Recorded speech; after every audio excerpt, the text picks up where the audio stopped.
Just this morning, as the jury was still deliberating, the President of the United States said he was praying for a guilty verdict. I'm praying the verdict is the right verdict, which is, I think it's overwhelming in my view. I wouldn't say that unless the jury was sequestered now. Not hear me say that. When was the last time a sitting president weighed in on a jury decision before it was made?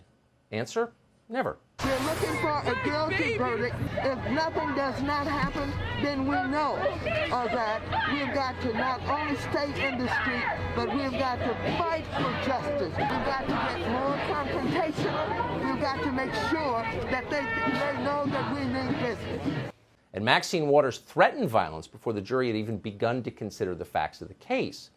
That's so far over the line that we read some Democrats were shocked by it, and yet no one condemned it. That includes the president, and it includes the most powerful people in the Democratic Party, Speaker of the House, Nancy Pelosi, Steny Hoyer of Maryland. They came out in support of Maxine Waters. Thank you, George Floyd, for sacrificing your life for justice. Because of you, and because of thousands, millions of people around the world who came out for justice, your name will always be synonymous with justice. So the guy dies on the sidewalk, and here this lady comes out and politicizes it so completely that he becomes sort of Democratic Party saint.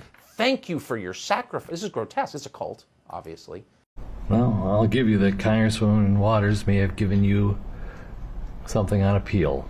I'm aware that Congresswoman Waters was talking specifically about this trial and about the unacceptability of anything less than a murder conviction, and talk about being confrontational, but you can submit the press articles about that. This goes back to what I've been saying from the beginning.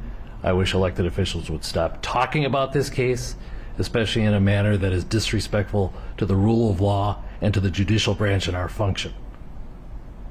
I think if they want to give their opinions, they should do so in a respectful and in a manner that is consistent with their oath to the Constitution, to respect a co-equal branch of government. Their failure to do so, I think, is abhorrent, but I don't think it has prejudiced us with additional material that would prejudice this jury. They have been told not to watch the news. I trust they are following those instructions,